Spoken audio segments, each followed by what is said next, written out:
안 되나? 네, 좋습니다. 시간은 4분 정도 경과되었습니다만 시작하도록 하겠습니다. 오늘은 세 번째 주제입니다. 솔솔.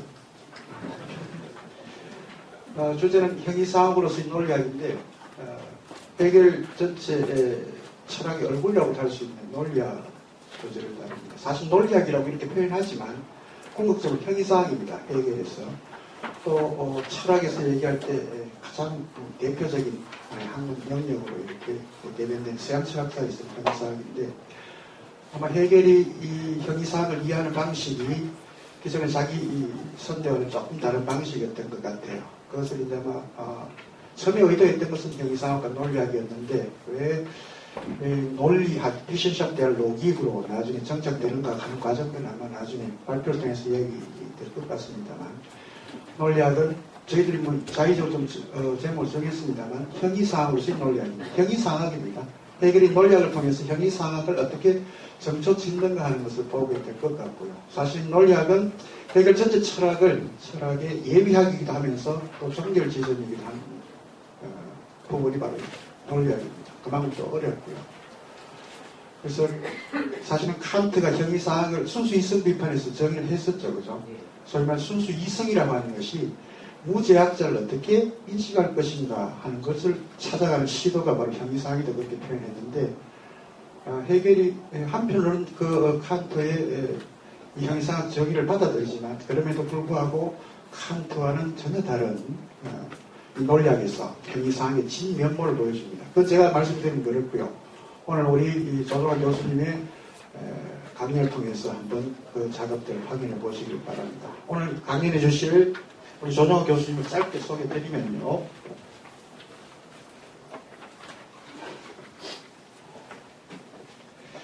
고려대학교 심리학과를 졸업하셨고요. 동대학원에서 동대학원 철학과에서 석사학위를 취득하셨습니다. 베를린 훔볼트 대학에서 철학 박사학위를 취득하셨고요. 고려대 철학연구소 연구교수, 동덕여대 지식융합연구소 연구교수를 역임하시고 현재는 어디 갔습니까? 사라졌습니다. 국민대학교 교양과정부 교수로 재직하고 계십니다.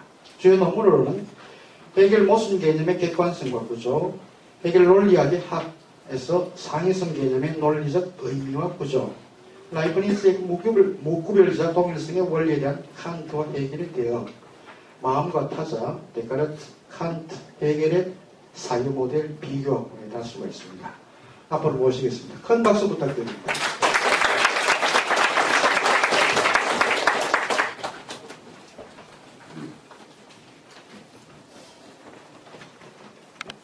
예, 우선 초대해 주셔서 너무 감사하고요. 저에게 이런 자리를 제공해준 김영대 모교 철학 콜로퀴움 팀한테 상당히 감사드립니다. 시간 관계로 그냥 헤겔 논리학에 관한 전반적인 것을 간단하게 얘기를 하는 걸로 하겠습니다. 실질적으로 보면 선생님들이나 많은 학생분들이 헤겔 철학에서 많이 들은 건 있을 거예요. 헤겔 철학이 과연 뭔가 하면서 일반적으로 많이 하는 게 헤겔 법 철학이라든가 엔시클로페디에서 나오는 이성적인 것은 현실적이고 현실적인 것은 이성적이다 라는 거를 많이 들었고요. 그게 과연 가능할까? 그리고 단순하게 그냥 관념론이다 라고만 표현할 수도 있을 것 같습니다. 선생님들도. 근데 과연 그럴까라는 겁니다. 그래서 지금 이번 제가 할 강의는 어떻게 이성적인 것과 현실적인 것이 일치할 수 있을까? 그것을 주요 테마로 삼는 헤겔 논리학 가지고 강의를 하게 될 것입니다. 그래서 이제 저는 그래서 일단 헤겔 논리학의 학이라고 번역을 하는데 일반적으로 한국에서는 논리학 또는 대논리학 이런 식으로 번역을 하고 있습니다. 근데 제가 생각하는 것은 논리학의 학은 논리학 자체에 관해서 반성하는 학문이라고 생각하면 됩니다. 그리고 논리학 자체에 관해서 반성을 하는 학문인데 헤겔에서는 비셔샤프트라는 단수로 쓰여지는 학문은 형이상학입니다. 그러니까 이제 정확하게 말하면 논리학에 대해서 전반에 대해서 반성하는 일종의 형이상학적인 체계라고 생각을 하면 될 거예요. 그러면 이제 기본적으로 해서 근데 제 생각에는 이제 현대에서 보면 헤겔 철학이니 뭐 요새 포스트 모던이니 하면서 상당히 형이상학적인 것을 좀 배제시키려는 경향이 많은 것 같습니다. 헤겔 철학 내부에서도 헤겔의 형이상학 측면을 좀 배제하는 경향이 상당히 있는 것 같은데 저는 거꾸로 아예 형이상학적인 특성을 살려야 된다라고 그랬을 때만이 해겔 철학을 제대로 이해할 수 있다고 생각이 듭니다. 그래서 형이상학적 특성을 제거하는 것보다도 아예 오히려 살리는 것이 더 낫지 않을까. 그렇다고 해서 해겔 철학 고유의 특성을 망각하고요. 모든 문제를 해겔이 형이상학적인 걸 다 풀었다라고 생각하면 안 될 것 같아요. 그래서 해겔만의 고유한 형이상학이 있을 것 같고요. 그거에 따라서 철학사의 위상에서 어떠한 형식을 갖는지 해겔 철학이 그게 하나의 관건이라고 생각합니다. 그래서 그걸 철저하게 구분해야지 무조건 뭐 해겔이 모든 걸 다 했다라고 할 수는 없을 것 같습니다. 그래서 이제 해겔은 자기 논리학 서문에서도 이미 형이상학적인 특성을 강조하고 있습니다. 자기 시대를 어떻게 평가를 했냐면 형이상학 없는 민족, 신성한 것이 하나도 없는 단지 과학적인 지식만 치장된 사원이라는 비판적으로 하면서 자기 시대를 비판적으로 진단합니다. 그러면서 자기는 형이상학적인 것을 되살려야 된다라는 입장을 피력하는 것 같습니다. 그러면 이제 중요한 것은 일단 아까 논리학의 학이 뭐냐 하면 논리학과 형이상학의 일치를 주장하고 있는데 그것은 해겔 논리학에서도 다양한 형태로 나오고 있습니다. 그래서 이제 예를 들면 논리적인 학문이 고유한 형이상학 또는 순수한 사변적인 철학을 형성한다. 또는 논리학은 본질적으로 사변적인 철학이다. 가장 엔시클로페디아에서 나온 건데 이제 논리학은 형이상학, 즉 사물들의 본질성들을 표현하는 것들로 간주되는 그런 사상들에서 파악된 사물들에 관한 학문. 이게 이제 논리학의 형이상학의 정의입니다. 근데 아무튼 논리학은 이와 같은 형이상학과 동일하다라고 주장을 하고 있습니다. 그래서 이제 가장 기본적인 논리학을 만약에 이해를 하려면 논리학과 형이상학이 어떻게 일치하는가 그것이 가장 관건일 거라고 생각이 듭니다. 그래서 이제 그 일치태세를 어떻게 가능하게 하느냐가 해겔의 가장 관건이라고 생각하고요. 그럼 일반적으로 형이상학이다라고 하면 존재 학문이라고 하죠. 그래서 일단 형이상학의 제일 일반 형이상학을 존재론이라고 하고 특수 형이상학은 신학, 우주론, 그 다음에 영혼론, 자아론이라고 하는데 일반적으로 특수 형이상학을 세 가지로 나누고요. 근데 일반적으로 형이상학은 존재론을 기본으로 합니다. 그래서 형이상학은 존재의 학문이고 반면에 논리학은 일반적으로 사유의 학문으로 간주되고 있습니다. 그러면 논리학과 형이상학이 일치한다라고 하려면 존재의 학문과 사유의 학문이 일치해야 된다라는 것과 마찬가지가 된다라고 봅니다. 그래서 문제는 이제 그래서 어떠한 문제가 주어지냐면 존재와 사유가 어떻게 일치할 수 있을까? 이런 문제를 하나의 해결을 해야 될 것 같습니다. 해겔 논리학에서. 물론 이제 해겔 자체도 자기의 과제로 삼았겠죠. 그리고 이제 또 그러면 단순히 해겔의 논리학은 아니면 해겔의 형이상학은 전통적인 학문으로 복귀하는가? 그렇진 않다라고 봅니다. 일단 전통적인 형이상학, 특히 존재론에서의 가장 핵심적인 문제는 참된 존재, 즉 실체였습니다. 그리고 이 실체와 다른 문제가 여러 가지가 나타나는데 그 중에 대표적인 개념이 운동 개념입니다. 과연 그러면 실체가 참으로 존재하는 것, 스스로 있다라는 페르세라는 단어인데 스스로 있고 자기의 존재를 위해서 다른 것에 의존하지 않는 이걸 이제 실체라는 개념인데요. 이 실체라는 개념이 일반적으로 보면 운동 개념과 항상 그래서 대립적으로만 파악되어 있습니다. 그래서 실체는 불변하는 것 이렇게만 파악하고 있다는 거죠. 근데 여러분 선생님들도 많이 알겠지만요. 변증법은 일반적으로 운동의 학문입니다. 그래서 운동을 상당히 부각시킬 수뿐이 없습니다. 근데 전통적인 실체 개념 가지고는 절대로 운동 개념이 나올 수가 없습니다. 그래서 예를 들면 이제 파르메네스의 실체 개념과 헤라클레토스의 운동 개념을 어떻게 동시에 대립적으로 파악하는 것이 아니라 어떻게 동시에 파악할 수 있을까? 예를 들면 실체, 존재가 어떻게 운동할 수 있을까라는 거죠. 그래서 이제 양자를 동시에 파악하려고 하는 것이 이제 해겔이었고요. 그래서 이제 전통적인 존재론을 이제 새롭게 근거 지으려고 합니다. 소위 말해서 이제 보통 새로운 존재론이다, 뭐 이런 식의 얘기를 하고 있습니다. 그래서 이제 해겔은 이 실체와 운동의 관계를 어떻게 파악할 것인가. 특히 더한 것은 존재가 어떻게 자기 운동을 할 수 있을까. 아까 얘기했듯이 전통적인 실체형 이상학이 가지고 있는 존재 개념과 운동 개념을 어떻게 종합적으로 파악할 수 있을까라는 것을 가장 근거로 삼는 거죠. 그래서 헤겔 이후에는 또 이제 일반적으로 알겠지만 데카르트 이후부터 나타나는 새로운 존재론이 나타나는데요. 데카르트 이후에 일단 참된 존재 실체는 전통적인 존재론과는 다릅니다. 그래서 사실적인 문제가 아니라 항상 데카르트의 고깃도라는 나는 생각한다, 그러므로 나는 존재한다를 통해서 보증된 존재만, 다시 말해서 권리의 문제로 파악하고 있습니다. 그래서 근대인들은 그 이전 사람들과 다르게 어떤 것이 참으로 있다, 없다를 따지기보다도 인간의 사유를 통해서 근거 지어졌을 때, 그랬을 때만 이거를 존재로 보자라는 겁니다. 그래서 사실적인 문제로 보는 게 아니라 권리적인 문제로 보면서 새로운 존재론을 만들어내죠. 이것은 이제 실질적인 형태가 칸트가 순수이성 비판에서 정의를 내는 겁니다.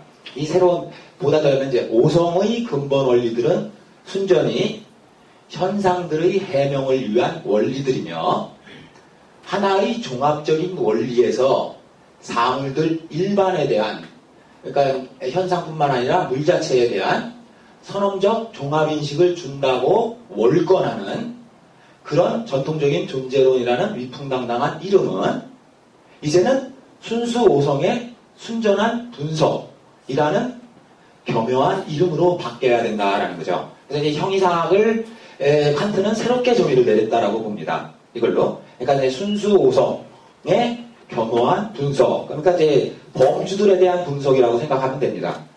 일반적으로 칸트 철학하면 이제 범주, 선언적 연역을 하면서 범주 문제가 워낙 많이 나오죠. 그래서 이제 그 범주들에 관한 연역의 문제가 형이상학을 새롭게 만들다라는 겁니다.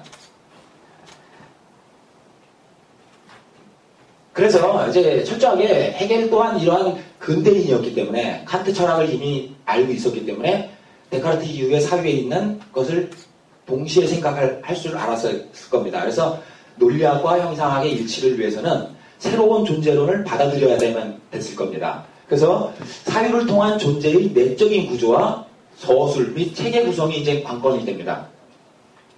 그러니까 전통적으로 그냥 사실의 문제가 아니라 권리의 문제로 존재의 문제가 화해됐고요. 그 권리의 문제를 보증할 수 있는 것은 사유였습니다. 그러다 보니까 이제 사유 자체가 어떠한 특성을 갖느냐.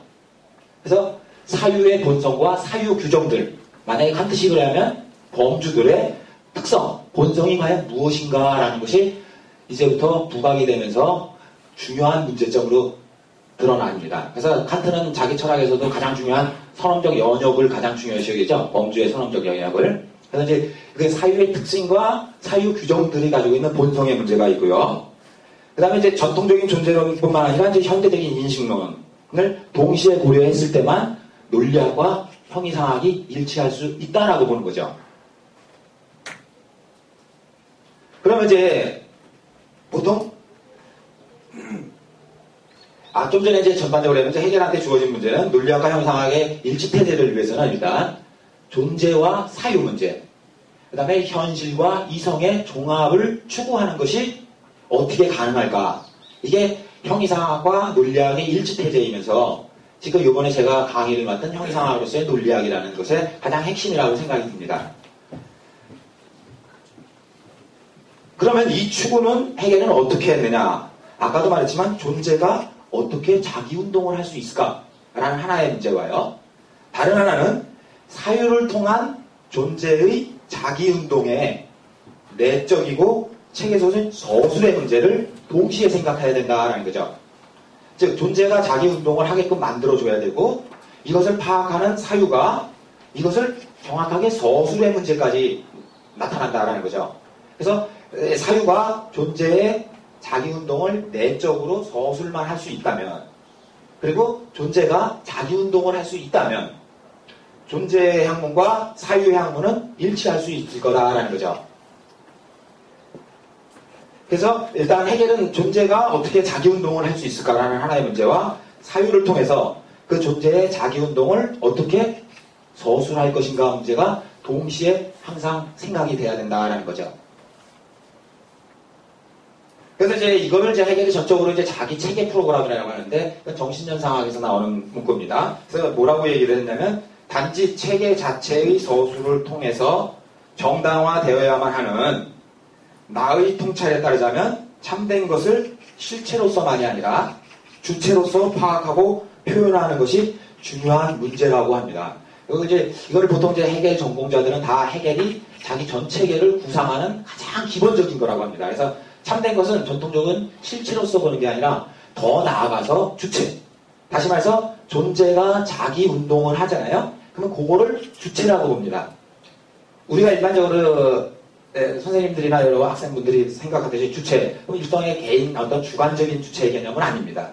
철저하게 사물의 자기 운동성을 주체라고 표현을 하는 겁니다.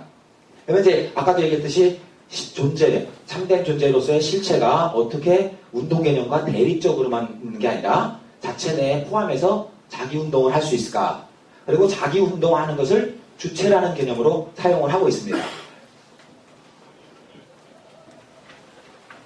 그러면 이제 일단 하나, 존재 또는 실체가 어떻게 자기 운동을 할 수 있을까? 이게 가장 관건이겠네요. 그러면 아무튼 어떤 전통적인 실체, 즉 스스로 있으면서 자신의 있음을 위해서 다른 것에 의존하지 않는 실체가 아무튼 운동을 할 수 있는 여건이 있어야 됩니다. 그러면 어떻게 가능하냐? 그래서 이제 일반적으로 부정이론이라는 보통 얘기를 하는데요. 저도 이제 제 선생님한테 배운 거라 이게 부정이론을 중심으로 하겠습니다. 그래서 존재가 운동을 하기 위해서는 분명히 자기를 부정하는 능력을 가지고 있어야 된다라고 보는 거죠.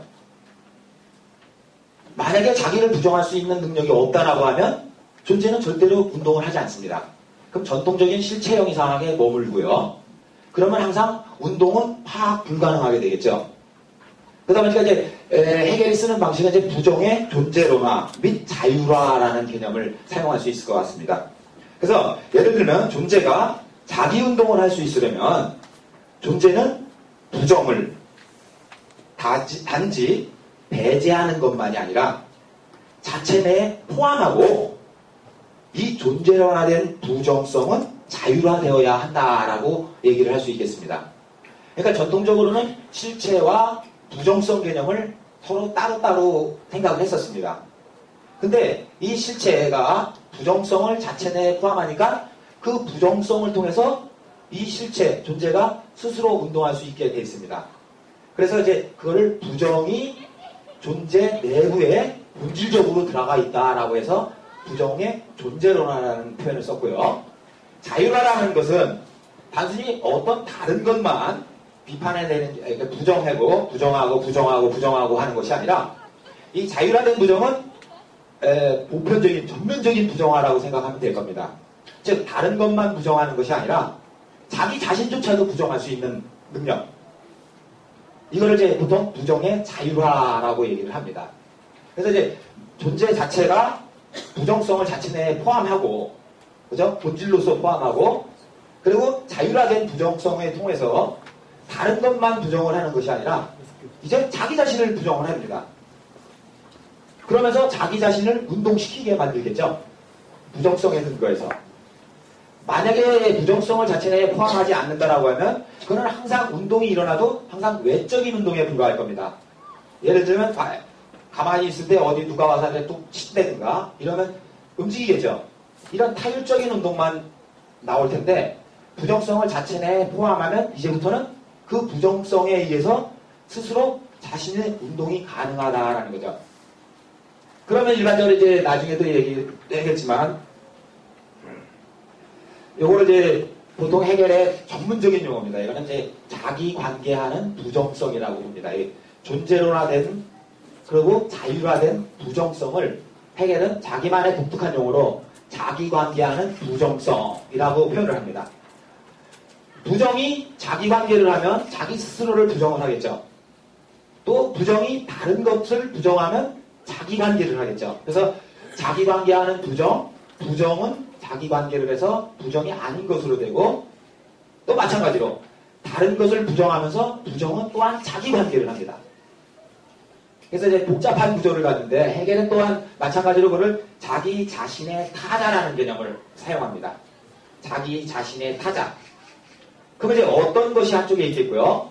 그것은 다른 것이 하나가 있다고 생각합시다. A가 있고 A가 다른 것을 마이너스 A라고 보면 이 어떤 것을 마이너스 A는 타자죠. 다른 것입니다. 근데 어떤 것은 이제 보면 마이너스 A가 아닌 A죠. 그러면 어떤 것은 타자의 타자입니다. 또. 그러면 이제 이상한 형식이 나타났습니다. 어떤 것은 어떤 것이면서 타자의 타자예요. 또. 따라서 어떤 것은 타자입니다. 자체가. 그래서 이제 자기 자신의 타자라는 게 상당히 묘한 개념을 만들어내죠. 그래서 어떤 것은 단순히 어떤 것만이 아니라 어떤 것이 아닌 것이 아닌. 그래서 타자가 아닌. 그래서 타자의 타자로 되고요. 그러다 보니까 이제 자기 관계하는 부정성이나 자기 자신의 타자라는 개념은 동일한 논리적 구조를 가지고 있습니다. 그러니까 실체가 아니면 존재가 부정성을 통해서 자기를 부정을 했습니다. 그리고 그것을 이제 자기 관계하는 부정성을 하면 자기가 자기 부정을 했기 때문에 다른 것이 됩니다. 근데 다른 것으로 자기가 또 다시 자기네로 복귀를 합니다. 그러면 어떤 것은 항상 자기 자신인과 동시에 다른 것이 돼요. 그러면서 이 부정성에 통해서 이 존재는 자기 운동을 하게 되겠죠. 자기 부정을 하고 타자가 됐다가 또 타자를 또 한 부정하고 자기네로 복귀했다가 이런 식의 계속 과정적인 상태에서 항상 자기 운동을 할 수가 있는 여건을 만들어줍니다. 그래서 어떤 이제 자기 관계하는 부정성이라든가 자기 자신의 타자라는 개념은 해결에 있어서 논리학을 이해하는 데 있어서 가장 방법론적이고 존재론적 개념입니다. 철저하게. 아까 이제 존재론화된 부정이라고 얘기했기 때문입니다. 그래서 이제 이 자율화된 부정성을 통해서 존재는 자기 자신임과 동시에 자기 자신의 타자로 정립되고요. 자기 부정을 통해서. 동시에 이 양자의 형태가 자기 하나의 부정적인 통일 과정에서 이루어집니다. 그래서 존재는 자기 바깥으로 나갔다가 다시 들어왔다가 또 바깥으로 나갔다가 다시 들어왔다가 나갔다 하면서 계속 자기 운동 과정을 하면서 자기를 계속 넓혀 나갑니다. 그래서 이제 보통 자기 자신과 동시에 자신의 타자. 그리고 요거를 일반적으로 이제 결과물로 했는데,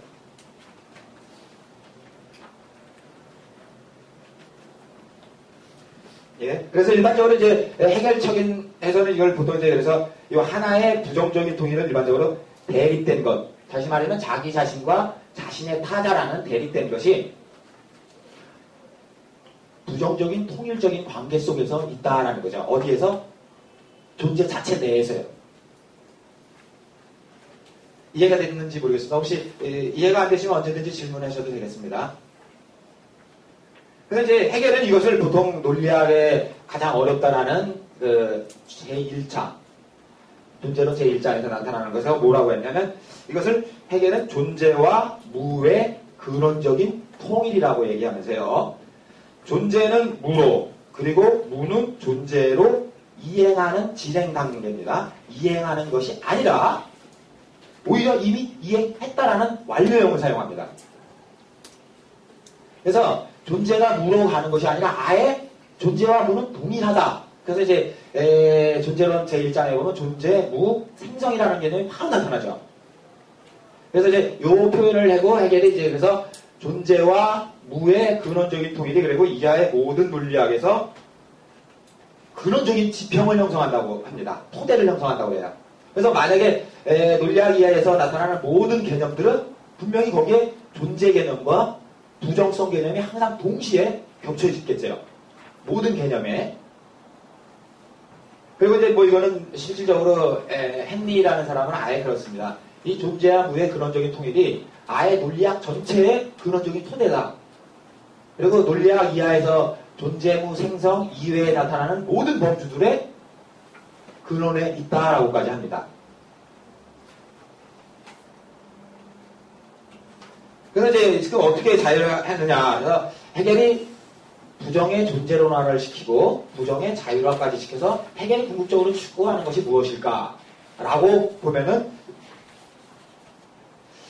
이 자기관계하는 부정성 또는 자기 자신의 타자라는 존재론적이고 방법론적인 핵심사상을 통해서 해결은 자신의 논리학에서 전통적인 실체 존재론을 역동화시킵니다.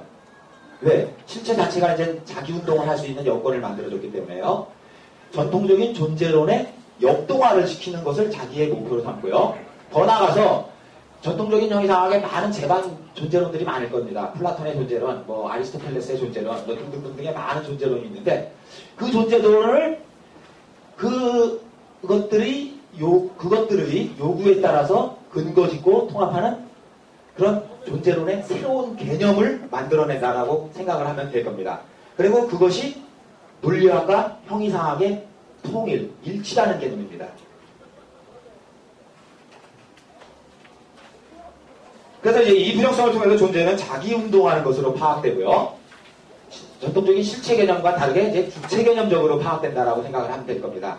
그래서 이제 그것의 진리에서 자기 운동하는 것, 다시 말해서 자기 스스로를 정립하고 무엇을 통해서 자기 부정성을 통해서 동시에 부정된 것에서 머무는 것이 아니라 자기 관계하기 때문에 또한 마찬가지로 타자를 또한 부정을 합니다. 그래서 자기 자신으로 또한 복귀하면서 그래서 이제 그걸 정신연상학에서는 생동적인 실체라고도 얘기합니다. 그리고 생동적인 실체를 해결은 주체라는 개념을 사용합니다. 그래서 이제 보통 가장 많이 사용하는 이제 논리학에서 가장 많이 사용하는 개념인데요. 주체란 뭐냐면 타자 관계에서 자기 관계라는 표현을 합니다. 다시 말하면 이게 무슨 의미냐면 제만 다른 것과 계속 관계를 맺습니다. 관계를 맺으면서도 그 관계 맺는 것은 항상 자기만을 유지하고 있는 거예요.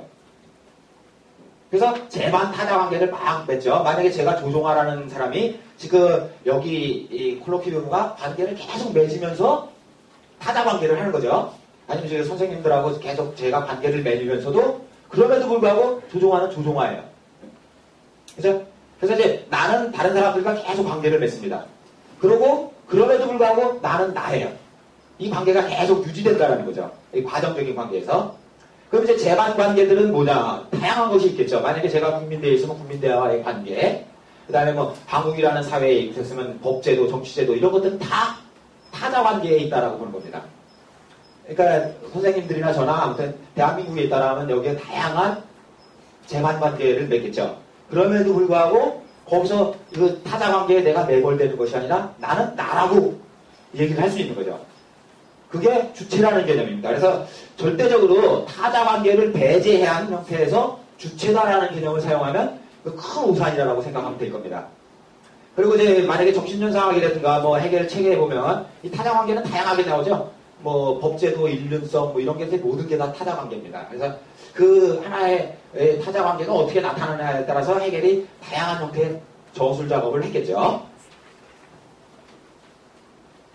그래서 이제 일반적으로 보면 실체형 이상학을 비판하는 것과 동시에 주체형 이상학의 유기체론적인 사유를 근간으로 합니다. 즉 유기체라는 것은 아까 생동적인 실체라는 개념 때문에 그렇게 사용을 하고 있습니다. 그래서 절대로 이렇게 실체형 이상학이라고 생각하면 큰 오산이고요. 그래서 현대 포스모더니자들이나 현대 철학자들이 해겔을 많이 비판을 하는데 거의 해겔을 실체형 이상학적으로 보면서 비판을 하는 것 같습니다. 그러다 보니까는 제 생각에는 이 사람들이 비판의 화살을 좀 잘못 돌리고 있지 않을까 목표를. 그래서 저는 이제 철저하게 이제 주체형 이상학적으로 파악해야 된다고 보고 있습니다. 그럼 이제 어떻게 이제 서술, 그와 같은 운동을 어떻게 서술할 것인가라는 것이 핵심이겠네요. 그래서 이제 해결은 일반적으로 이제 어떻게 존재론인과 동시에 형이상학, 즉 존재론인과 동시에 논리적인 것이 어떻게 일치할까? 이걸 이제 일반적으로 어떻게 서술할까 문제가 나오겠습니다. 그럼 이제 일반적으로 세계 내에는 다양한 존재자들이 있을 겁니다. 그리고 이 존재자들은 어떠한 형식이든지 상호 관련을 맺을 겁니다. 관계가 없다라고 하면 뭐 라이브니츠 같이 뭐 모나드는 아니겠죠. 근데 해겔은 철저하게 관계를 추구합니다. 그래서 일반적으로 제반 다양한 존재자들이 있는데 이 존재자들을 어떻게 역동적이면서도 필연적인 체계를 구성할 것인가? 그러면서 어떻게 그것을 기술할 수 있는가, 서술할 것인가라는 두 가지 목표를 가지고 시작을 합니다. 근데 일반적으로 생각할 때는 그래서 죄송합니다. 그래서 이것을 통해서 다양한 존재자들을 체계를 역동적이고 필연적인 체계를 구성하면서 그것을 또한 서술, 기술하는 문제를 동시에 하기 때문에 여기서는 이성과 현실의 항상 관계가 형성되겠죠. 즉 다양한 존재자들이 있는 것은 현실이고요. 이것을 사유를 통해서 어떻게 서술할 것인가, 기술할 것인가가 동시에 일어나기 때문에 이래서 이제 보통 이성과 현실 아니면 현실과 기술, 서술 보통 이제 다루스텔롱이라고 하는 독일어입니다. 그래서 이성과 현실의 새로운 어떻게 결합을 할 수 있을까라는 것을 헤겔은 추구한 것 같습니다. 그래서 이제 이를 위해서 현실 세계에 존재하는 자립적인 개별자들과 그것들의 존재 조건들로서의 매개 연관들, 즉 관계들을 사이에 전제된 차이로부터 절대로 출발하지 않습니다. 이거는 이제 일반적으로 칸트가 이런 식으로 얘기를 할 겁니다. 즉 하나의 사물이 여기 많습니다. 이 사물에 있고 이 사물들은 서로 관계를 맺고 있습니다. 근데 여기서 문제가 발생하는 것은 뭐냐면 이 관계를 맺어주는 것을 이 사물들의 외적으로 넣을 수 있지 않습니까? 그래서 외적에서 관계를 지어줄 수가 있습니다. 근데 이거는 항상 사물 내부에서 파악이 안 되고 주관성으로 전도되는 경향성이 많습니다. 죄송합니다.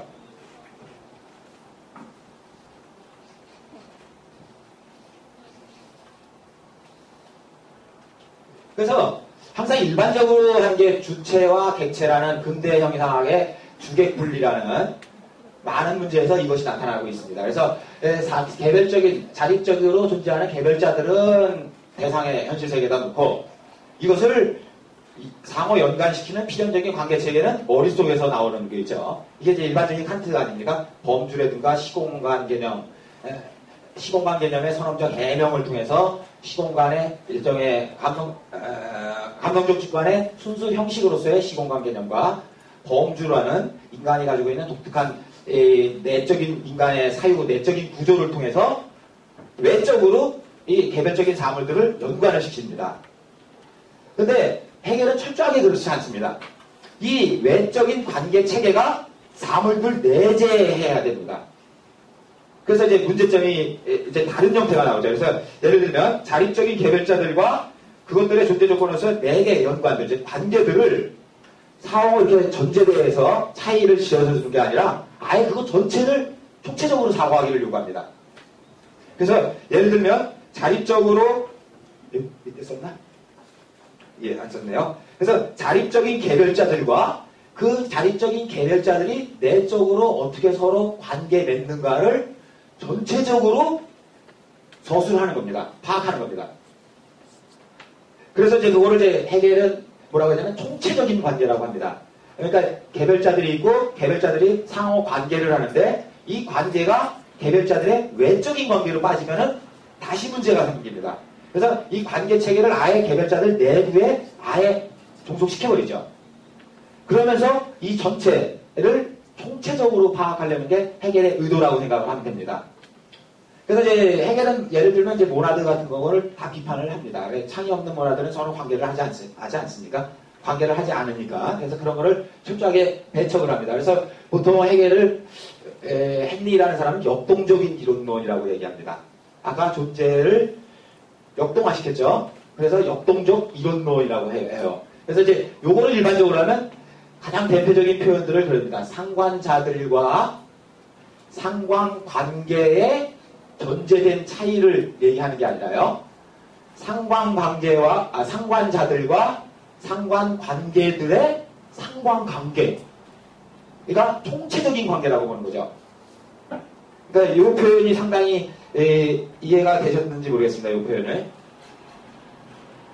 그래서 이제 상관자들과 상관관계들을 이렇게 떼어놓고만 그것만 가지고 하는 건 아니라 한 단계 더 높여서 상관자들과 상관관계들의 상관관계. 아까 얘기를 들면 자립적인 개별자들과 매개 연관들의 매개 연관. 이렇게까지 되겠죠? 그 윗문장을 표현하면요. 그리고 이제 일반적으로 이제 헤겔은 이거를 이렇게 표현합니다. 어떤 것과 어떤 것이 있으면 어떤 것과 어떤 것의 동일성과 비동일성의 동일성. 이런 식의 표현을 하죠. 그 다음에 또는 동일성과 구별의 동일성. 일반적으로 이제 하는 것은 아까 해서 서로 대립된 것들이 어떻게 부정적인 통일을 하느냐라는 겁니다. 이것의 기본적인 내용은 존재론적인 의미에서는 이것이 총체적인 관계가 어떻게 구성되느냐가 가장 관건이라고 생각이 듭니다. 물론 이제 여기서는 아까 얘기했듯이 뭐 자기관계에 대한 부정성이라든가 자기 자신의 타자라는 것이 가장 근간에 놓여 있습니다.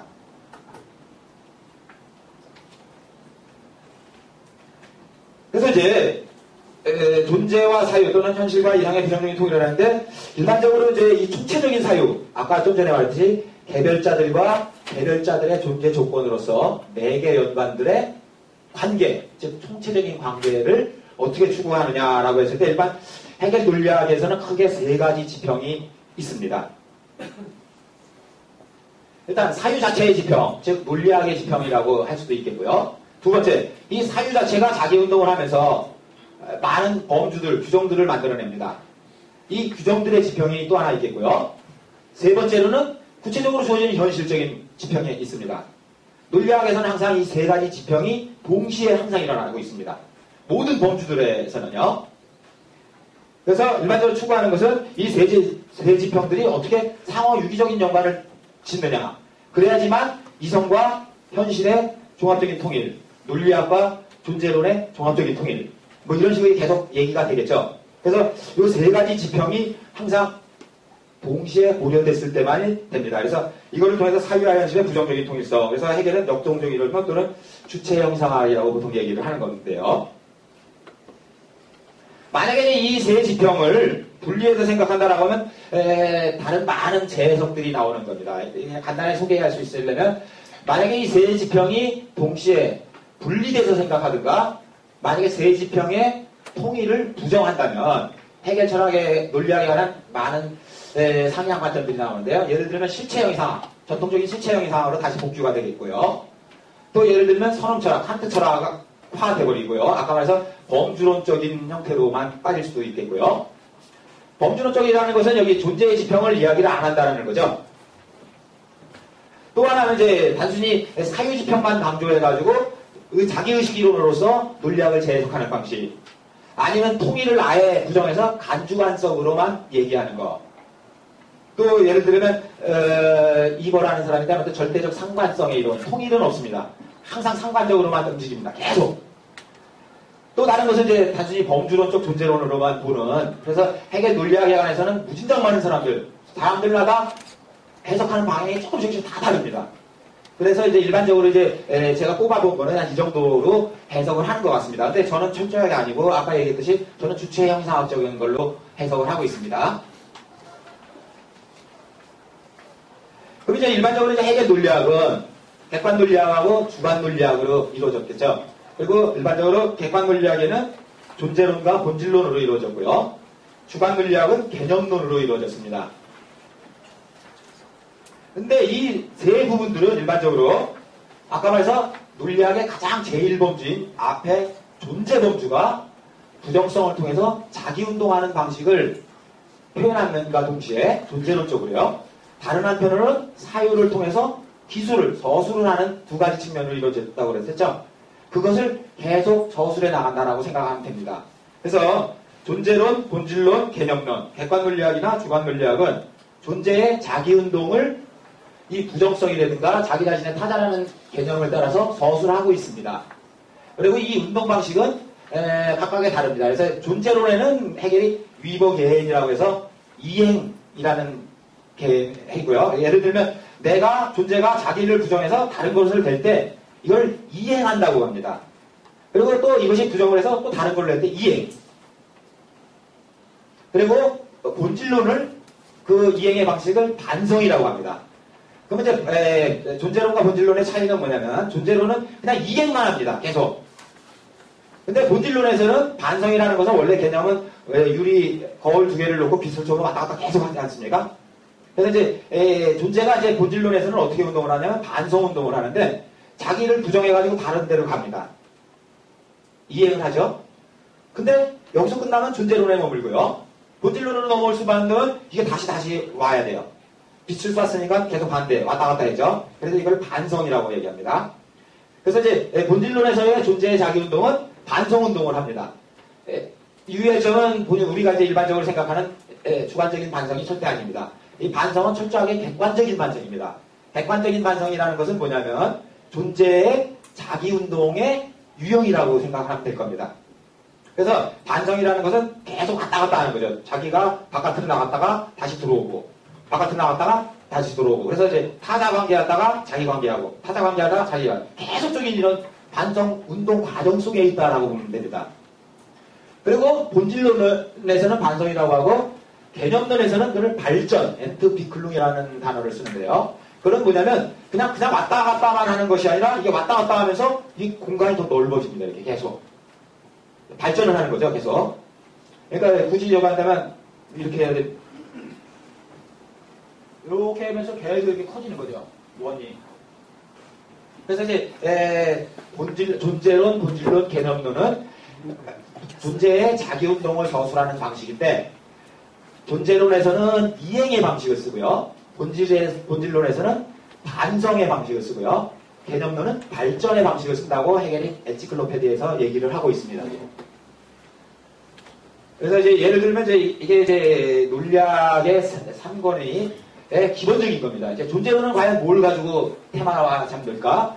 존재와 존재가 드러난 현존재와의 계속적인 관계입니다. 그래서 존재가 자기 부정성을 통해서 자기를 부정해서 현존재로 나타났습니다. 근데 이것이 복규를 해야 되는데 복규는 안 하고 계속 위복해만 하는 거죠. 그러면 이제 존재론이 그래서 이제 존재, 무, 생성, 현존재 이런 식으로 쭉 나가죠. 그러면서 어떤 시냐는 이제 나중에는 무한자 또는 대자 존재로 일단 1장에서는 막을 올립니다. 그래서 이제 앞에 존재론에서는 존재와 현존재의 관계가 어떻게 이루어지는가라는 것을 주요 테마를 하고요. 본질론에서는 본질과 현상의 관계, 즉 존재가 스스로 현상화됐다가 계속 다시 들어오는, 복귀하는 이런 반성의 관계를 봅니다. 개념론에서는 개념과 그 개념이 가지고 있는 실제성과의 관계, 그러니까 어떻게 엔트비클룸 관계를 하면서 발전하고 있을지. 근데 이 세 가지 다는 존재의 자기운동이라고 생각하면 돼요. 그래서 개념? 우리가 말하는 주관적인 개념 절대 아닙니다. 이 개념이라는 것은 제가 생각하기에는 뭐냐면 이따도 얘기했지만 사물의 내적인 구조를 개념이라고 표현하는 거라고 생각하면 될 거예요. 존재라든가 현실이라든가 그것이 가지고 있는 내적인 본질적인 구조 체계, 요거를 헤겔은 개념이다라고 봅니다. 그래서 그 개념이 어떻게 자기 분할을 해나가느냐라고 보는 거가 개념론의 주요 테마라고 생각을 하면 됩니다. 그리고 그것의 본질론의 마지막은 이제 현실성이라는 데서 본질과 현상이 완전히 통일화됐을 때 그걸 현실성이라고 보고요. 개념과 실제성이 완전히 통일됐을 때 그걸 이념이라고 봅니다. 논리적인 구조로 보면 무한자, 현실성, 이념이라는 것은 논리적인 구조는 동일합니다.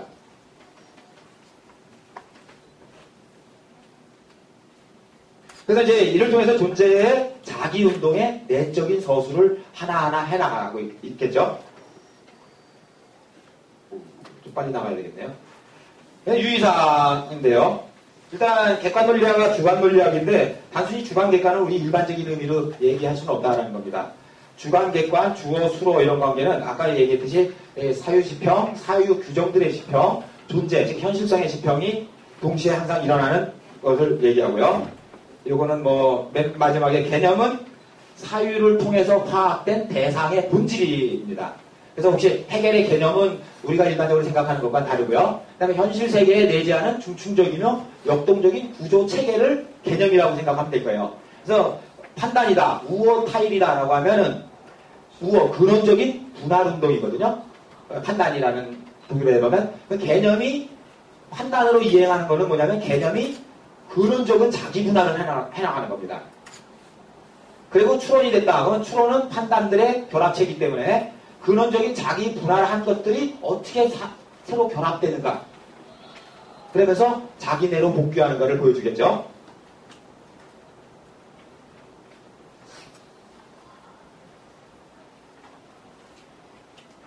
시간을 조금 더 사용해도 되겠습니까? 일반적으로 이제 부정에는 단순 불안부정 또는 제일부정과 이중부정 또는 자기관계하는 부정성이라는 크게 세 가지가 있는데 일반적으로 해결 전공하시는 분들이나 그 이외의 사람들은 이중부정이 무조건 자기관계하는 줄 알고 있습니다. 근데 철저하게 이중부정은 자기관계 안 하는 부정이 많습니다. 만약에 마이너스 1에 마이너스를 붙이면 1에 부정을 한 거죠. 가로를 닫고 마이너스를 또 붙이면 지금 부정한 것은 마이너스 1을 부정한 거지 1을 부정한 건 아닙니다. 이해가 됐습니까? 1을 부정을 했습니다. 마이너스를 했어요. 근데 여기 가로치고 또 부정을 하면 이 부정과 이 부정은 자기관계를 하지 않습니다. 왜? 부정하는 것은 달라요.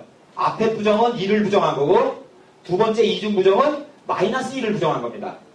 그래서 일반적으로 이중부정이 해결이 말하는 최고다라고 하는데 그거는 철저히 잘못된 겁니다. 그래서 이중부정 중에서도 많은 부분이 자기관계를 하지 않습니다. 그래서 해결의 자기관계하는 부정성은 좀 독특한 구조입니다. 그래서 예를 들면 제1부정과 제2부정을 한꺼번에 다 포괄할 수 있는 그런 부정 형태를 독특한 형태로 해서 자기관계하는 부정성이라고 얘기를 합니다. 그래서 이중부정이 변증법의 핵이다라고 하면은 그거는 철저하게 지금 잘 모르고 하는 얘기인 것 같습니다. 그래서 이제 이 자기관계하는 부정성은 이제 모순과 관련되고요. 일반적으로 이제 모순을 보통 뭐라고 해석을 하냐면은 부정되는 것이 어떤 것의 하나의 일반적인 하나의 특성이 아니라요. 자기 자신이었을 때 이것을 엄격한 모순이라고 합니다. 해결은 본질 논리학에서 그것을 정립된 모순이라고까지 얘기합니다. 그러니까 엄격한 모순을 그냥 존재론에서는 그냥 모순 이렇게 얘기를 하는데 아예 본질론에서 모순론을 논의할 때는 아예 게제트테 비더슈프루프라고 해서 아예 정립된 모순이라고까지 해서요. 그걸 보통 이제 엄격한 모순이라고 합니다. 그리고 엄격한 모순은 철저하게 부정성 이론에 따르자면 이렇게 됩니다. 부정되는 것이 단순히 어떤 하나의 속성을 부정하는 것이 아니라 아예 자기 자신을 부정하는 겁니다. 그랬을 때 나와 나 자신과 자신이 아닌 것이 완전히 모순관계에 나타난다는 거죠. 그러면 이 모순관계가 어떻게 통일이 돼야 돼? 모순이 해소돼야 됩니다. 그러면 이 자기 자신과 완전히 자기 자신이 부정된 것이 어떻게 일치하느냐, 자기 복귀를 할 수 있느냐가 이제 가장 관건이 되겠죠. 그래서 이제 이런 측면에서 존재론에서는 이 모순 개념이 별로 안 나타나는데 본질론에서 이제 아예 그를 명확히 주제화하면서 아까 말해서 정립된 모순의 구조가 과연 뭘까라는 겁니다. 제가 했는데 뭐 논리학은 워낙 두꺼워서 모든 걸 다 할 수는 없고요. 그래서 가장 핵심적인 변증법의 가장 핵심적이라고 생각하는 모순 개념을 이제 주로 이제부터 얘기를 해드리겠습니다. 이거는 뭐 하지 않아도 될 것 같고요. 일단 우리 일반적으로 우리가 이제 아까 말해서 논리학은 항상 세 가지 지평으로 이루어졌다고 했습니다. 그래서 일단 사유의 지평에서 사유의 활동성이 주어지면 이거에 대상이 주어질 겁니다. 그죠? 현실성에서 A라는 대상이 주어졌다고 생각합시다. 이건 존재의 차원입니다. 그러면 이것을 관계를 할 때 이 사유는 A와 관계를 할 때 그냥 관계를 하는 게 아니라 어떤 규정성을 사용할 겁니다.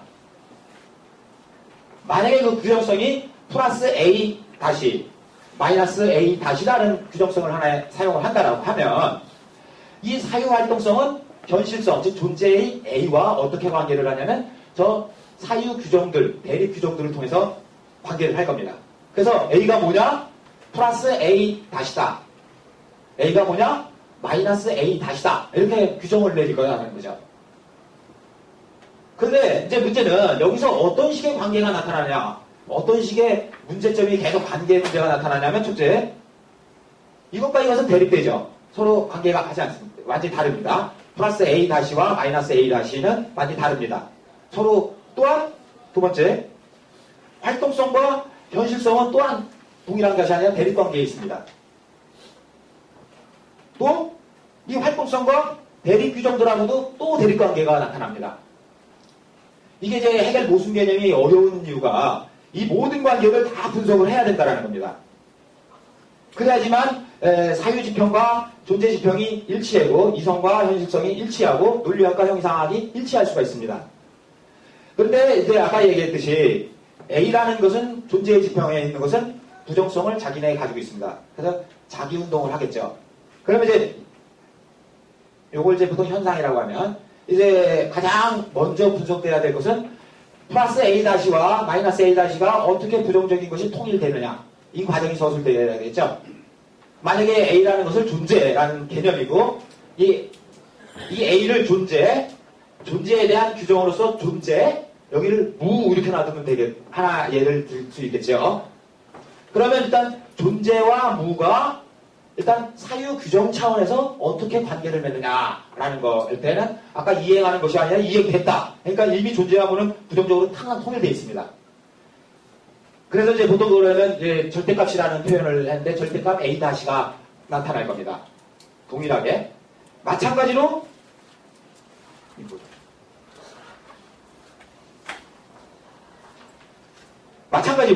존재 차원에서 나타난 A 자체도 부정성을 통해서 이와 같은 절대값 A로 나타날 겁니다. 왜냐하면 자기이면서 자기 자신이 아니었고 다시 이제 자기 복귀로 해서 나예요. 그러니까 나와 나 아닌 것에 항상 통일적인 관계 속에 있다 이겁니다. 그래서 이것도 절대값 A로 나올 거예요. 그럼 이제 사유 활동성은 어떻게 규정이 되느냐? 이렇게 규정이 된다 이겁니다. 대립 규정들이 절대값 A-와 존재 규정인 현실성의 절대값 A와 역동적인 통일 관계로서 서술을 하겠죠. 그러면 이것이 이제 일반적인 드러난 앞의 현상적인 측면이 이제 본질적인 측면에서 본다라고 하면 이런 식의 측면으로 다 부정적인 관계로 통일이 됐다 이겁니다. 그러면 존재 자체도 역동화됐고 이거를 이런 식의 방식으로 서술을 할 수 있다는 거죠. 물리학을. 그래서 이제 조고에 따라서 서술을 해나갈 수 있을 겁니다. 그래서 이제 일반적으로 사유 대상, 현실성은 일반적으로 대립물들의 부정적인 통일로 다시 말해서 절대값 A 이런 식으로 하면서 사유와 현실의 역동적인 통일이 일어납니다. 사유의 지평과 현실성의 지평이 통일이 일어난다 이겁니다. 마찬가지로 이제 또 다른 형태로 하면 만약에 이제 A와 마이너스 A가 나타났다. 플러스 A와 존재 지평의 두 가지 대립물이 드러났다. 그럼 그것은 어떻게 우리가 설명해야 되나? 여기에서도 마찬가지입니다. 일단 플러스 A-와 마이너스 A-는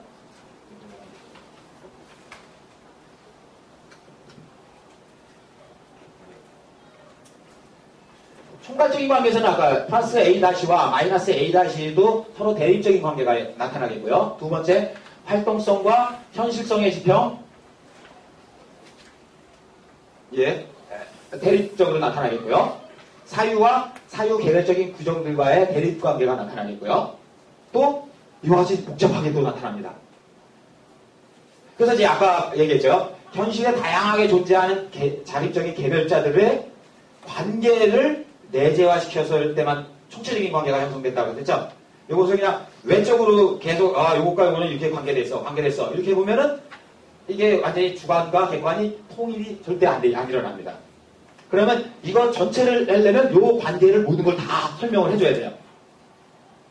그래서 이제 아까도 얘기했지만 이제 모순 개념이 계산 어렵다라는 게 그러면 이제 아까와 동일합니다.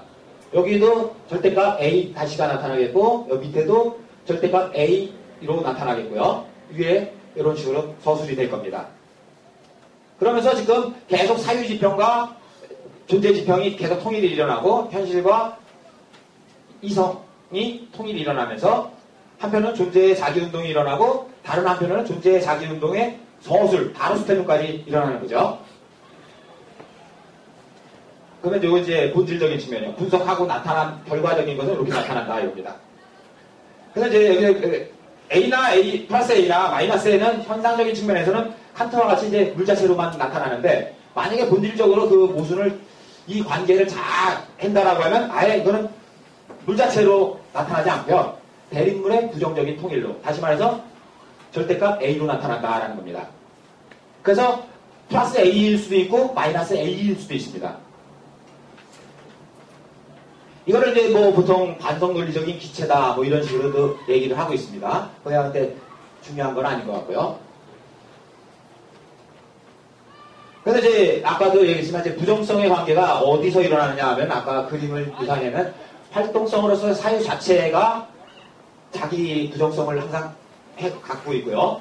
두 번째 사유와 현실성 대립물들 사이에서도 나타나고 사유와 대립 규정들 사이에서 나타나고 대립 규정들 사이에서 나타나고 대립 규정들과 현실성 사이에서 나타나고 현실성 자체가 또 자기운동하는 대립물의 통일로 드러납니다. 그래서 이제 이것이 이제 모순의 본질적인 구조입니다. 그래서 이 전체 관계를 다 분석했을 때만이 모순이 어디서 일어났구나. 그러면 동일하게 해겔은 그 모순을 해결할 수 있는 이 서술상에서 이미 다 서술을 해놨기 때문에 모순은 스스로를 해소합니다. 근데 유의할 것은 변증법적 모순이라는 게 없다라는 겁니다. 변증법적 모순이 없습니다. 해겔은 모순론을 부정했다고 얘기를 하는데 절대로 부정하지 않습니다. 그 다음에 배중률을 부정했다고 하는데 절대로 부정하지 않습니다. 일반적으로 해겔이 말하는 모순은 해겔이 변증법적 모순이라고 쓴 적 한 번도 없고요. 형식 논리학에 우리가 일반적으로 하는 모순율, 배중률, 동일률을 그대로 차용합니다. 단 동일률, 모순율, 배중률을 제한을 합니다. 어디서? 그거에 맞는 것만 제한을 시키죠. 변증법적 모순이 있는 게 아니고요. 그래서 형식 논리적인 모순을 그대로 사용하면서 그것의 한계를 보이는 겁니다. 한계를 보여서 새로운 모순을 만들어 나가는 거예요. 그래서 혹시 변증법적 모순 해가지고 마치 변증법이 모든 만병통치하게 되는 것 같으면 상당히 큰 오산이죠. 왜냐하면 아까 얘기했듯이 그 많은 분석을 다 했을 때만이 그걸 변증법이 어쩌고저쩌고 할 수가 있습니다. 그래서 이제 그걸 아까 변증법적 모순과 일반적으로 해겔이 말하는 모순과 논리적인 모순이 어떻게 차이가 나느냐. 해겔은 철저하게 논리적인 모순을 제한을 시켰다라는 거지 부정하진 절대로 않습니다. 특히 운동 개념은 철저하게 모순 개념으로는 풀 수 없습니다. 즉 운동이라는 것은 어디 여기에 있다, 어떤 일정 시간에 여기에 있다, 어떤 일정 시간에 다음에 있다, 어떤 일정 시간에 다음에 어디 있다. 이게 운동인 것 같죠? 근데 이건 운동이 아닙니다. 만약에 운동의 논리적인 개념을 정확히 하려면 이 방법뿐이 없습니다. 어떤 동일한 장소에, 동일한 시간에 있음과 동시에 없을 때 운동했다고 보는 거죠. 지금 일정한 T1에 여기 있고 T2에 여기 있고 T3에 여기 있고 T4에 여기 있고 이거는 점들의 집합이지 운동했다는 건 설명이 안 됩니다. 이게 일종의 제논의 역설이니 이정에서 다 나온 건데 해겔은 철저하게 그거를 정확하게 알고 있습니다. 즉 운동은 과연 뭘까? 철저합니다. 어떤 동일한 시간과 동일한 장소에 있음과 동시에 없으면 운동한 겁니다. 이건. 그렇지 않겠습니까? 여기 동일한 장소에 이렇게 있다가 없어요. 그러면 여기 벌써 어떤 것이 있는지 모르지만 운동이 일어난 겁니다. 그러면 이게 뭐가 문제냐면 어떤 동일한 시간과 장소에 있음과 동시에 없다라는 것은 모순율의 문제가 돼요. 그죠? 모순율은 A임과 동시에 not A일 수 없다라는 거거든요. 그러니까 A, 즉 있음과 동시에 있지 않은 것이 있어야 돼요. 그러면 모순율과 유래가 되죠. 그래서 이제 모순율을 근거로 하는 한은 운동 개념을 절대로 설명해낼 수가 없습니다. 그래서 해겔이 취하는 방법은 그 모순율을 제한을 둔 겁니다. 어떠한 그 적용되는 영역 내에서는 모순율을 철저하게 인정을 해주고요. 근데 그것을 넘어서는 어떤 부분, 즉 대표적인 게 운동 개념 이런 거에서는 철저하게 모순율과는 다른 형식으로 취한다 이거죠. 그것이 얘기에는 아까 자기관계하는 부정성의 영역입니다. 그래서 혹시 이제 변증법적 모순, 이중부정 하는데 제가 알기로는 그거는 좀 일본 사람들이 뭐라 그러죠? 정형화된 것을 그냥 갖다가 그냥 쓰는 개념인 것 같고요. 그래서 이제 이 모순이 에서 부정적인 통일이 되었고요. 물론 아까 반성 물리적 기체라고 한 것은 됐겠고요. 근데 이게 이제 하나의 구조가 일어나면 이제 한 범주의 분석이 끝난 겁니다. 존재라는 범주가 끝났어요. 그래서 존재 후 생성이라는 거에서 이제 현존재 범주가 또 나옵니다. 그래서 예를 들어서 아까 말했던 그 절대값 A를 이게 이제 이걸 B라고 이제 새로 규정을 내렸다고 합시다. 그래서 이제 지금 논리학에서 하나의 범주가 분석이 끝났습니다. 그 다음 범주가 나타났습니다. 그거를 이제 하나의 B라는 범주라고 하면 이 B라는 범주는 또 동일하게 사유가 돼야 되겠죠? 아까 같이 대립, 여기서 대립, 여기서 대립. 그죠? 그 다음에 현상, 부정적인 이런 식으로 동일한 현상에 또 다음 범주를 또 분석이 들어가지 않겠습니까? 그러면서 거기에도 또한 사유 규정들, 현실성의 세 가지 지평이 통일이 일어나야 됩니다. 항상. 만약에 이것이 이제 또 A, B고 또 마이너스 B가 있다고 하면 또 아까 같이 또 더 복잡한 체계가 나타나고 그 다음에 이제 거기서 또 부정적인 통일이라는 절대값 표시를 하는 것이 나타난다라고 하면 또 그것은 새로운 범주로 규정이 됩니다. 그러면 그 범주를 또 동일한 방식으로 또 분석을 해 들어갈 수 있습니다. 그럼 이제 하나의 범주가 다음 범주로 이행을 하고 다음 범주로 가고 다음 범주로 가고 다음 범주로 가면서 논리적인 체계가 논리학 처음부터 해서 논리학 끝까지 가는 거겠죠. 근데 항상 이 세 가지 지평에 항상 동시적인 해결이 필요하다는 겁니다. 아까 사유지평, 사유규정들의 지평, 현실성의 지평. 그래서 이제 일단 전체 발전 과정을 보면 이제 이런 식으로 일어날 것 같습니다. 현실성과 사유 또는 사유규정들의 집합이 부정적인 통일로서 정의되고요. 이 부정적인 통일이 이제 새로운 현실성으로 드러납니다. 그래서 그거를 B라고 했을 때 B는 A 더하기 A 슬래시 요 앞에 부호하고 동일하죠? 요거는 없는 겁니다. 그 책에 제가 하나 더 놓습니다. 또 마찬가지로 사유 규정이 나타나겠고 이런 관계로 계속 나갈 겁니다. 그래서 첫 번째 범주고 두 번째 범주는 해결이 얘기하면 첫 번째 범주의 두 번째 범주는 첫 번째 범주의 진리다라고 표현을 합니다. 그래서 첫 번째 범주에서 분석된 모든 내용들은 두 번째 범주의 내용으로 들어와요. 그리고 두 번째 범주를 분석하면 첫 번째 범주보다 더 많은 양이 내용이 더 풍부해지겠네요. 만약에 이제 또 세 번째 범주가 나타났다. 그럼 세 번째 범주에는 첫 번째 범주, 두 번째 범주를 분석할 때 나왔던 내용들이 다 포함됩니다. 그리고 세 번째 범주를 분석을 할 때는 이제 더 내용이 더 포괄적이지, 더 넓어졌겠죠. 그러면서 점차 변증법적인 이렇게 과정이 한다 이거죠. 그래서 한편으로는 심화되고 다른 한편은 확대가 됩니다. 원이 맨 처음에는 요만한 원이었다가 이제는 더 큰 원이 됩니다. 요만해져요. 또 다음 범주가 되면 더 큽니다. 왜냐하면 앞의 내용들을 계속 다 자체 내에 포함하고 있기 때문입니다. 그러다 보니까 나중에 이념까지 간다라고 하면 이념은 모든 관계 체계들을 다 포함하는 것이 되어버립니다. 그러면 이제 확대 심화인데 그래서 이제 보통 해결의 현실법은 일반적으로 이렇게 얘기합니다. 동형적이 아니라 창조적이라고. 왜냐하면 가면 갈수록 이게 넓어지기 때문에 여기에서는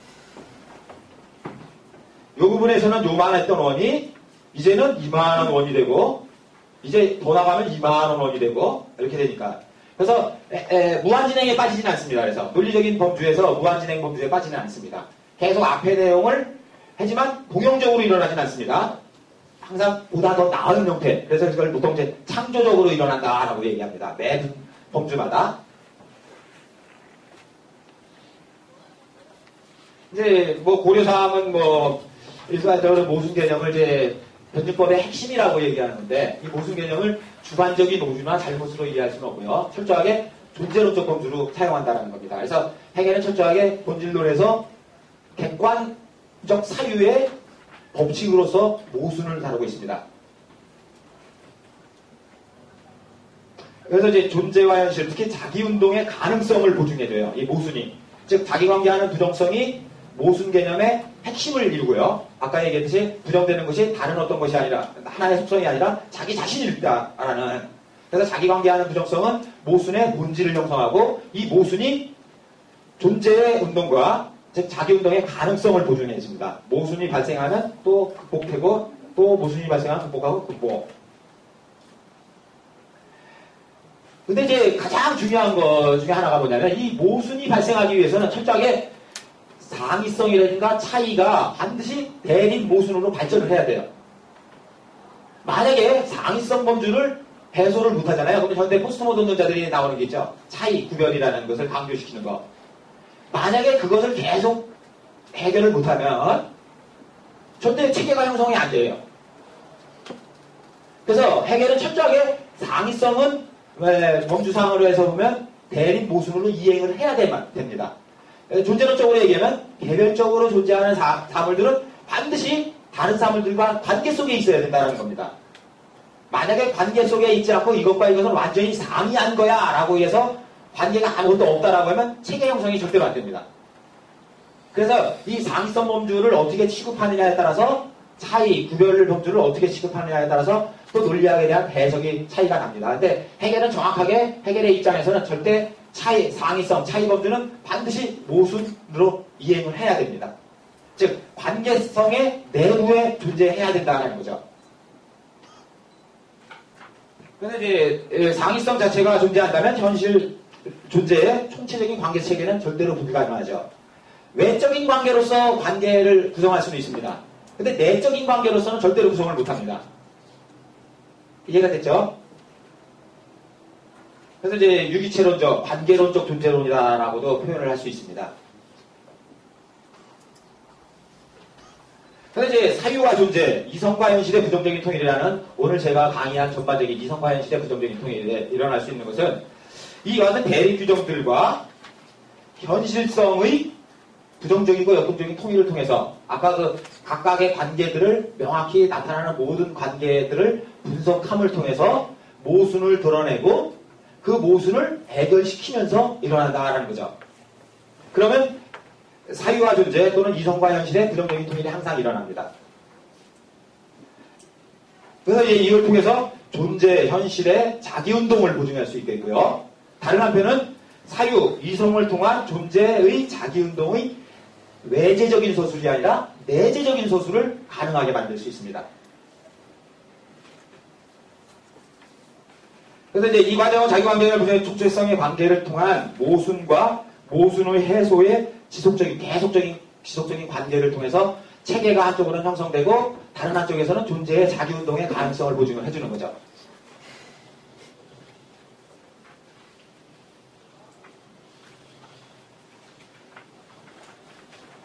그러면 이제 와서 이제 제가 여기까지 쭉 해보면 존재와 실체 또는 이것이 운동 개념과 어떻게 통일적으로 파악할 수 있을까? 두 번째, 이를 위해서는 자기관계하는 부정성이라든가 자기 자신의 타자라는 방법론적이고 존재론적 개념을 도입한다는 거. 그 다음에 세 번째, 이를 통해서 존재론화, 부정의 존재론화와 자유화, 이를 통해서 존재의 자기운동을 가능하게 만들고요. 또 하나는 논리학의 세 지평을 형성하는 사유 규정들 현실의 내재적인 결합, 즉 부정적인 통일을 추구할 수 있겠고요. 특히 얘기한 거 제가 계속 얘기해서 부정적인 통일이다, 부정적인 통일에서 할 때 그 형용사로 들어가는 부정적인이라는 것은 과정성을 표현한다라고 생각하면 돼요. 그래서 어떤 것이 통일이 일어났는데 이제 통일은 자기 스스로를 또 부정을 합니다. 왜? 부정성을 가지고 있기 때문에. 그래서 통일이 형성되면 통일은 바로 다시 자기를 부정합니다. 또 그래서 제가 이제 굳이 그냥 통일하지 않고 계속 부정적인 통일이라고 얘기를 하는 것은 그 이유에 있습니다. 그래서 이제 존재의 자기운동과 사유를 통한 존재의 자기운동의 내재적인 서술을 가능하게 만들고요. 그래서 이제 존재의 학문과 사유의 학문, 형이상학과 논리학의 일치를 추구할 수 있다라고 봅니다. 그래서 맨 처음에 제가 얘기했을 때 해결해서 가장 의문스럽고 본인들한테, 선생님들이나 학생분들한테 가장 많이 알던 어떻게 이성적인 것이 현실적이고 현실적인 것이 어떻게 이성적일 수 있을까? 라는 거에 관한 제 간단한 조금 시간을 오버시켰는데 제 강의를 마치겠습니다.